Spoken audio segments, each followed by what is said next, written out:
Vendos kryeministra, ministra të kabinetit qeveritar, të nderuar punonjës të medjave e të kryeministrisë, të dashur qytetar, mirë se po takohemi në mbledhjen e parë të qeverisë sonë të re, që sipas protokollit do të duhej të ishte ceremoniale, por që sipas nevojës sot po i kthejmë edhe në të punës.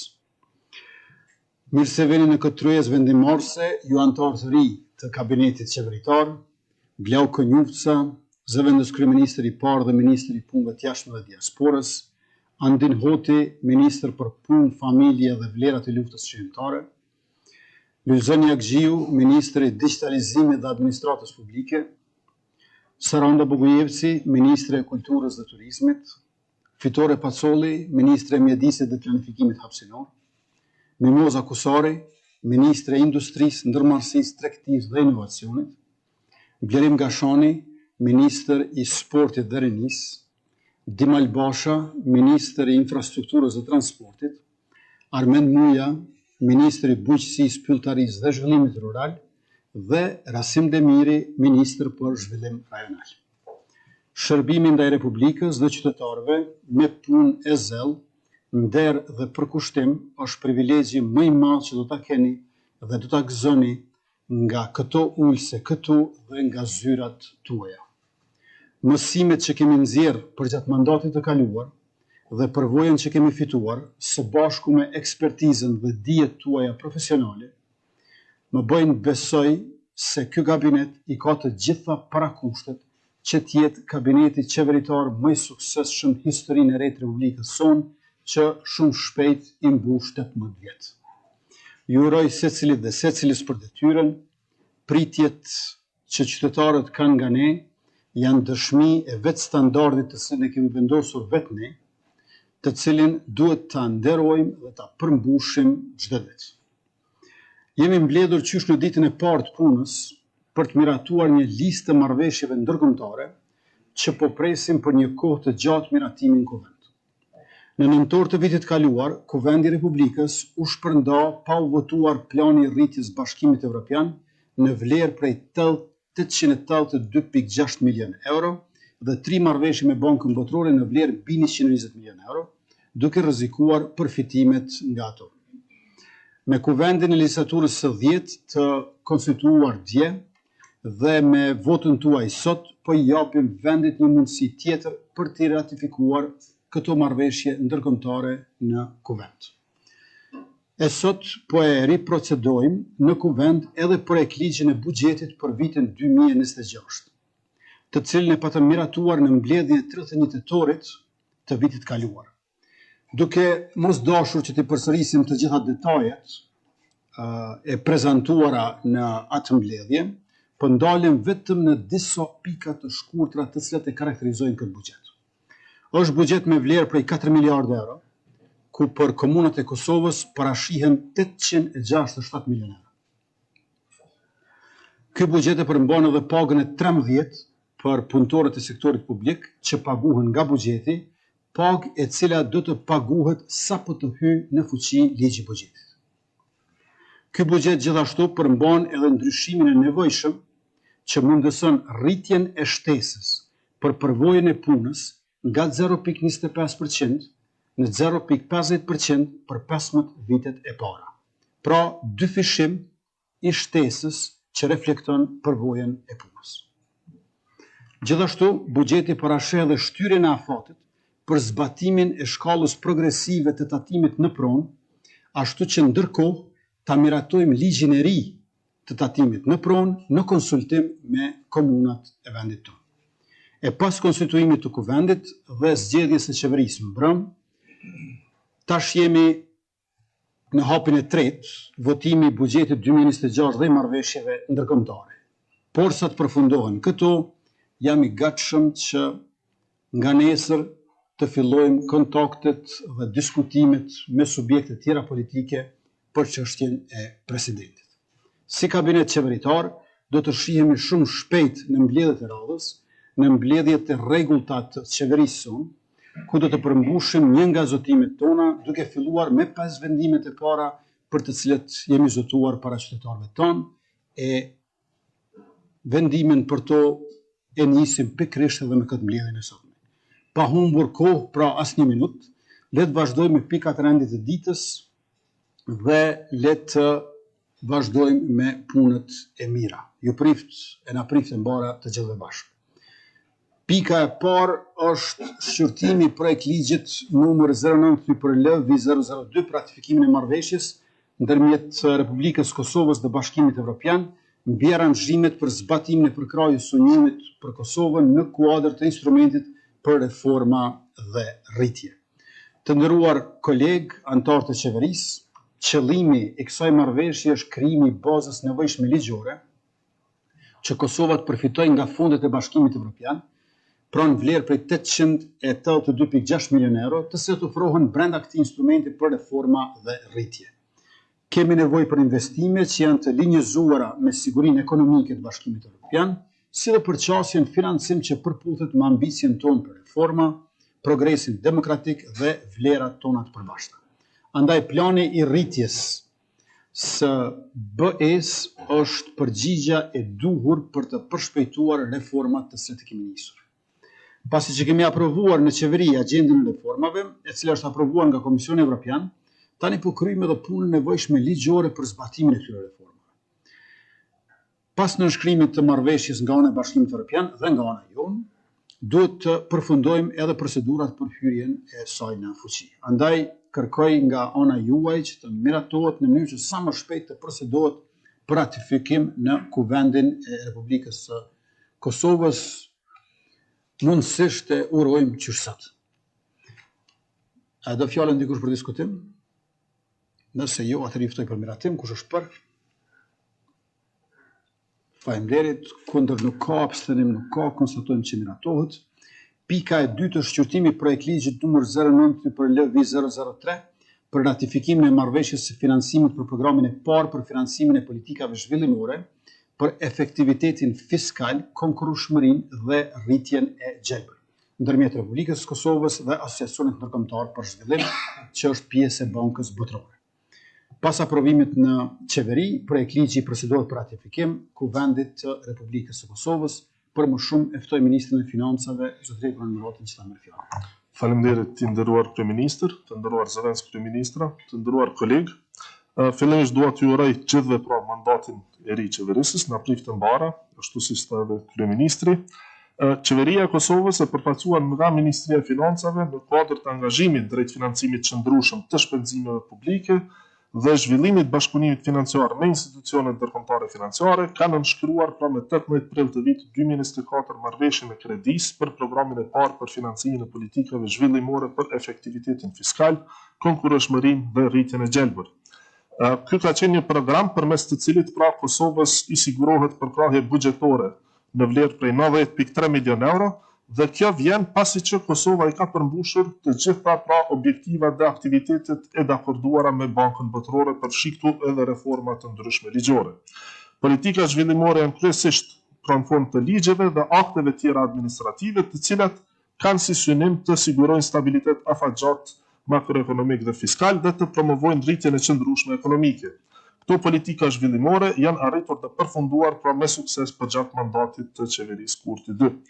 Marrëveshja financiare, siç e thash, ka vlerën totale prej 90.3 milion euro në fond të mbështetjes buxhetore, pra përdorimi i mjeteve është i lirë, nuk është i kufizuar apo i përcaktuar, ndërkaq sa i përket kushteve të financimit, pra maturiteti apo periudha e kthimit është 12 vjet, ku 6 vitet e para janë grace periudhë, ndërkaq norma e interesit është 0%. Pra krejt çfarë duhet është pas 6 viteve të fillojmë të kthejmë kredin, por pa paguar interes në asnjë vit prej kësaj periudhe 12 vjeçare. Andaj konsideruar pra rëndësinë e kësaj marrëveshje financimi dhe kushtet jashtëzakonisht të mira financiare, sa i përket kësaj marrëveshje, ju ftoj që ta miratojmë dhe ta riprocedojmë në kuvend për ratifikim. Faleminderit. Faleminderit ministri Murati, do fjalën dikush për diskutim? Me që jo i ftoj për miratim, kush është për? Faleminderit, kundër nuk ka, abstenim nuk ka, konstatojmë që miratohet. Pika e tretë e rendit të ditës është shqyrtimi projekt ligjit numër 09/L-003 për ratifikimin e marrëveshjes kredisë për instrumentin për reforma dhe rritje për Ballkanin Perëndimor ndërmjet Republikës Kosovës dhe Bashkimit Evropian. Marrëveshja ka për qëllim përshpejtimin e parafrimit me legjislacionin e Bashkimit Evropian, integrimin ekonomik rajonal, si dhe konvergjencën socio-ekonomike me BE-n, duke plotësuar fundet e instrumentit të para-anëtarësimit. Në qendër të këtij përkushtimi qëndron agjenda e reformave të Kosovës, agenda përfshin reforma për administratë publike, menaxhimin e financave publike, digitalizimin e shërbimeve publike dhe infrastrukturës, politika të dekarbonizimit, eficiencë të energjisë, mjedisin, afares, arsimin, tregun e punës dhe sundimin e ligjit. Partneriteti ynë me BE-n përmes këtij mekanizmi përfaqëson një angazhim përbashkët për reformat progresiste shoqërore dhe stabilitetin institucional. E ftoj përsëri Ministrin e Financave, zotëria Kurel Muratin, që ta merr fjalën. Faleminderit i nderuar kryeministër. Siç e cekët edhe ju, pra qeveria e Kosovës në kuadër të bashkëpunimit financiar me partnerët zhvillimorë, në këtë rast me Bashkimin Evropian, ka nënshuar marrëveshjen e kredisë për instrumentin për reforma dhe rritje për Ballkanin Perëndimor. Pra përderisa pika e parë, në pikën e parë votuam paketën e reformave, tani kjo pikë pra përmban pjesën financiare apo pjesa e kredisë, që nga gjithë shuma që është paraparë në kuadër të planit të rritjes, pra 1/3 është e paraparë tjetë si garant, kurse 2/3 janë në formë të kredisë në shumën totale prej 629 milion eurove. Marrëveshja ka për qëllim përshpejtimin e parafrimit me legjislacionin e Bashkimit Evropian, integrimit ekonomik rajonal, si dhe konvergjencën socio-ekonomike me Bashkimin Evropian, duke plotësuar pa fondet e instrumentit të parantarësimit. Në qendër të këtij përkushtimi qëndron agjenda e reformave të Kosovës, pra agjenda përfshin reforma për administratë publike, menaxhimin e financave publike, digitalizimin e shërbimeve publike, infrastrukturën, politikën e dekarbonizimit, eficiencën e energjisë, arsimin, tregun e punës dhe sundimin e ligjit. Sa i përket kushteve të financimit, pra siç e thash, vlera totale e kredisë është 629.31236 euro, dhe nga kjo shumë, pra 34.75% e çdo disbursimi, pra parashihet të transferohet në kornizën pra e investimeve të Ballkanit Perëndimor apo Western Balkan Investment Framework, ku po ashtu janë të alokuara edhe fondet e grantit sipas instrumentit të planit të rritjes. Secili disbursim i kredisë ka efekt prej 40 viteve pas nënshkrimit të kësaj marrëveshje dhe pagesa e përgjithshme pra fillon tek në vitin 2034. Andaj konsideruar rëndësinë e kësaj marrëveshje financimi, ju ftoj që ta miratoni këtë marrëveshje në formë të projektligjit që të njëjtën ta procedojmë për ratifikim në kuvend. Faleminderit. Faleminderit Ministri Murati. Do fjalën e grupit për diskutim. Kush është për? Faleminderit. Kundër nuk ka, abstenim nuk ka, konstatojmë që miratohet. Pika e 4 është shqyrtimi projektligjit për ratifikimin e marrëveshjes kredisë ndërmjet Republikës Kosovës përfaqësuar nga Ministria e Financave dhe Asociacioni Ndërkombëtar për Zhvillim për projektin Kompas, qasja gjithëpërfshirëse e Kosovës për forcimin e sistemit të shëndetësisë. Kjo marrëveshje është mbështetje ndaj sektorit shëndetësor në Kosovë si pjesë edhe e programit tonë qeverisës. Marrëveshjen e kemi nënshkruar me Asociacionin Ndërkombëtar për Zhvillim, që është në kuadër të Bankës Botërore. Projekti quhet shkurtimisht Kompas, apo emri i gjatë është qasja gjithëpërfshirëse e Kosovës në forcimin e sistemit shëndetësisë. Kjo marrëveshje e kredisë ka vlerën 18.6 milion euro dhe kushtet janë të ngjashme sikurse ajo për edukimin në familjen e hershme. Qëllimi kryesor i projektit është forcimi i kapaciteteve institucionale në ngritjen e cilësisë së kujdesit në sistemin shëndetësor të Kosovës. Projekti përbëhet nga 3 komponente kryesore. E para, synon forcimin e sistemit shëndetësor përmes përmirësimit të shërbimeve, blerjeve strategjike, kapaciteteve institucionale dhe gatishmërisë për emergjenca. E dyta, mbështet ndërtimin e sistemit të integruar digital të shëndetësisë, ndërsa e treta përfshin menaxhimin, zbatimin, monitorimin dhe vlerësimin e projektit. E ftoj Ministrin Murati ta merr fjalën. Faleminderit i nderuar kryeministër, ju e bët një përmbledhje pra sa i përket komponentave të marrëveshjes. Kjo është një marrëveshje që po e riprocedojmë pra edhe njerë në kuvend, bëhet fjalë për marrëveshjen e cila pak a shumë mundson funksionalizimin e sistemit pra informativ të integruar për shëndetësi, dhe në këtë aspekt kemi mbështetjen e Bankës Botërore pra me vlerën e financimit prej 18.6 milion eurove, e cila pra ka kozgjatje prej 30 vitesh, prej cilave 5 janë grace periudhë, ndërkaq norma e interesit është 0.64%, që e bën këtë marrëveshje të favorshme dhe rekomandoj pra që të miratohet dhe të procedojmë për ratifikim në kuvend. Faleminderit. Faleminderit Ministër Murati. Do fjalën e kush për diskutim? Atëherë juftoj për miratim, kush është për? Faleminderit, kundër nuk ka, abstenim nuk ka, konstatojmë që miratohet. Pika 5 është shqyrtimi projekt ligj për ratifikimin e marrëveshjes kredis ndërmjet Republikës Kosovës përfaqësuar nga Ministria e Financave dhe Asociacionit Ndërkombëtar për Zhvillim për projektin Edukimi në fëmijërinë e hershme dhe kujdesi për kapitalin njerëzor të Kosovës. Në vazhdimin e aktiviteteve për sigurimin e financimit të nevojshëm për qasje të barabartë dhe ngritje cilësisë së shërbimeve të edukimit dhe kujdesit në fëmijërinë e hershme, Ministria e Financave bashkë me Bankën Botërore ka nënshkruar marrëveshjen e kredis për projektin Edukimi në fëmijërinë e hershme dhe kujdesin për kapitalin njerëzor në Kosovë. Ky projekt ka vlerën prej 18.6 milion euro dhe përveç kredis përfshin edhe një grant tjetër prej $2 milion amerikan që është po ashtu nga Banka Botërore. Qëllimi kryesor i këtij projekti është përmirësimi i qasjes së fëmijëve nga i gjithë vendi në institucionet e edukimit dhe kujdesit në fëmijërinë e hershme. Po ashtu projekti synon edhe përmirësimin e cilësisë së institucioneve të cilat ofrojnë shërbime të edukimit të hershëm konkretisht për fëmijët prej moshës 0 deri në 6 vjeç. E ftoj edhe një herë ministrin Murati që ta merr fjalën. Faleminderit i nderuar kryeministër. Pra në vijim të marrëveshjes që sapo miratuam për sektorin e shëndetësisë, kjo marrëveshje pra mbulon sektorin e edukimit në fëmijërinë e hershme apo saktësisht pra në sektorin e arsimit. Marrëveshja financimit pra ka vlerën prej 18.6 milion eurosh, si dhe $2 milion amerikan pra që do të jenë grant nga Banka Botërore.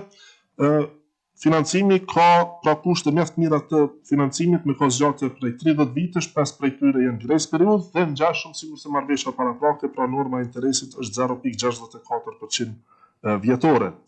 Sa i përket komponentave, pra parashihet në komponentën e parë ngritja e nivelit të kornizës regulative sa i përket edukimit dhe kujdesit fëmijërinë e hershme.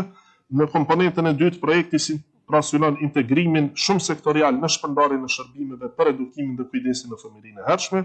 Komponenti i tretë përfshin ndërtimin e qendrave të reja, pra qerdheve të reja, sa i përket ofrimit të këtyre shërbimeve, si dhe renovimin e disa prej atyre ekzistueseve, dhe komponenti i katërt pra përfshin përkrahjen ndaj zbatuesit të projektit, këtë rast Ministrisë së Arsimit dhe Shkencës për të menaxhuar dhe monitoruar projektin. Ndërkaq granti prej $2 milion që u përmend parashet pra financimin e skemës së vaucherëve për familjet që janë përfitues të asistencës sociale në mënyrë që ato familje pra të kenë mundësi që të mbështeten dhe t'i dërgojnë fëmijët e tyre në edukimin e hershëm. Marr parasysh po edhe një rëndësinë e këtij projekti në ngritjen e cilësisë së edukimit të hershëm parashkollor, ju ftoj që ta miratojnë këtë projekt rezultat procedurën për ratifikim. Faleminderit. Faleminderit ministër Murati. A e do fjalën dikush për diskutim? Atëherë kush është për?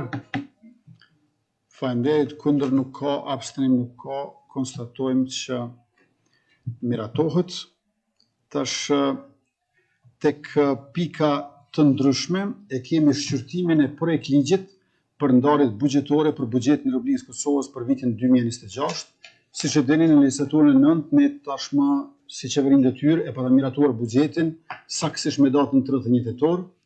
Por me që nuk kaloj në kuvendin e Republikës së Kosovës, ne e kemi risjellur atë dhe ja kaloj edhe një herë ministrit Murati fjalën. Faleminderit i nderuar kryeministër, siç e sqaruat edhe në ekspozin tuaj, pra është një projekt ligj i cili ishte proceduar pra sipas afateve ligjore gjatë vitit të kaluar, megjithatë në pamundësi për të miratuar në kuvend, po e riprocedojmë edhe një herë.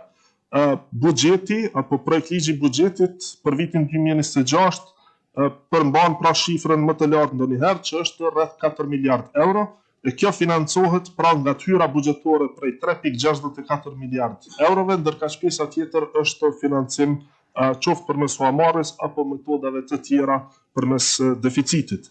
Normalisht që marr parasysh edhe ndryshimin e strukturës së qeverisë, por edhe ndryshimin e emrave në disa prej dikastereve, do të ketë nevojë që të niset një rishikim sa më parë, por gjithsesi duke pasur parasysh urgjencën që të kemi buxhet të miratuar, pra ne po procedojmë për në kuvend dhe me zotimin pra që shumë shpejt bashkë me kolegët do të ulemi dhe do të fillojmë procesin e një rishikimi sa më shpejt që është e mundshme në mënyrë që të reflektohen edhe prioritetet e reja të qeverisë, por edhe të ketë pra reflektim se për këtë tabelave dhe rishpërndarjes së përgjegjësive në dikasteret e ndryshme të krijuara së fundmi.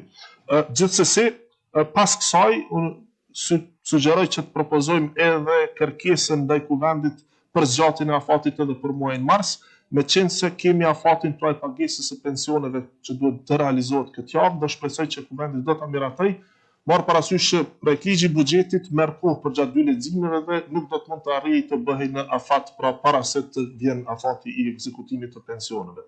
Pra, kërkojmë kuptimin e juaj këtu që pas miratimit të projektligjit të buxhetit të kemi edhe pikën shtesë tjetër tek të ndryshmet që është kërkesa për zgjatjen e afatit edhe për 1 muaj, ashtu siç parashihet me ligjin për menaxhimin e financave publike dhe përgjithësi. Faleminderit. Faleminderit Ministër Murati. Do dikush fjalën për diskutim për projektligjin për buxhetin 2026? Kush është për? Faleminderit. Kundër nuk ka, abstenim nuk ka, konstatojmë që miratohet. Dhe kalojmë tek pika krejt çështje e fundit tek ato të ndryshme. Zgjatja e buxhetit, ashtu siç parashihet me ligjin për menaxhimin e financave publike, për shkak të disa pagesave të cilat nuk mund të presin miratimin në 2 lexime të ligjit për buxhetin të cilin porsa e aprovuam në qeveri. Edhe një herë ja kaloj fjalën ministrit Tegur Murati. Faleminderit, i nderuar kryeministër. Siç edhe e dini, pra ligji për menaxhimin e financave publike dhe përgjithësi parashet që në rastet kur vendi ka zgjedhje në 4 muajt e fundit dhe mbetet pa ligj të miratuar të buxhetit, siç është situata aktuale tani, pra zgjedhjet i kishin në 28 dhjetor dhe nuk kemi buxhet ende të miratuar për vitin 2026, ligji parashet zgjatjen me automatizëm për 2 muajt e parë të vitit, pra 1/12 për secilin muaj, që i bie janari dhe shkurti kanë qenë të mbuluar. Megjithatë, në zbatim në praktik, ajo çfarë kemi hasur si problem ka qenë fakti që gjatë vitit të kaluar, pra në pjesën e dytë të vitit, ne kemi pasur rritje edhe të pagave, nëse ju kujtohet, pra koeficienti është rritur për 55 euro nga korriku, si dhe kemi pasur rritjen edhe të pensioneve dhe shtesave për fëmijë në 2 muajt e fundit të vitit. Gjë që pastaj kur shpërndahet dhe mesatarizohet në 1/12, i bie që në janar të vitit 2026 është dashur të paguhet më shumë sesa në janar të vitit 2025, edhe në shkurt përkatësisht, dhe çfarë kemi bërë ne që të mos ketë pra ndërprerje të pagesave është, me fjalë tjera, kemi huazuar apo kemi marrë veresi nga muaji i shkurt për të kryer pagesat në janar, ndërkaq tash na duhet pra edhe kjo zgjatje e muajit mars, në mënyrë që pensionistët, familjet që përfitojnë nga shtesat për fëmijë, por edhe pagat e sektorit publik të mund të ekzekutoheshin pa asnjë ndërprerje. Prandaj është e nevojshme pra që edhe zgjatja e muajit mars të miratohet nga kuvendi, në mënyrë që pensionet që parashihet të ekzekutohen në datën 15, e që në këtë rast ose duhet të bëhen të premten ose të hënën ekzekutimi i tyre, nuk arrin pra ose ligji për buxhetin nuk arrin të miratohet dhe të hyjnë fuqi para këtij afati në mënyrë që të mos ketë ndërprerje. Prandaj është e nevojshme edhe ju ta miratoni dhe t'i kërkojmë kuvendit për zgjatjen edhe për muajin mars. Faleminderit. Faleminderit Ministër Murati. A do fjalën dikush për diskutim për këtë propozim për zgjatje edhe për muajin mars në mënyrë që të mund paguhen pensionet, ndërkohë që në javën e ardhshme do të trajtohet në lexim të dytë buxheti, duke shpresuar e besuar që në lexim të parë kalon sot. Me që jo, atëherë ju ftoj për miratim, kush është për? Faleminderit, kundër nuk ka, abstenim nuk ka, konstatojmë që miratohet. Dhe nëse nuk ka edhe dikush diçka tjetër shumë të rëndësishme dhe urgjente për tek të ndryshme, e shpallim të mbyllur mbledhjen e parë. Ju falenderit shumë e mirupafshim në aktivitete e takimit tjera.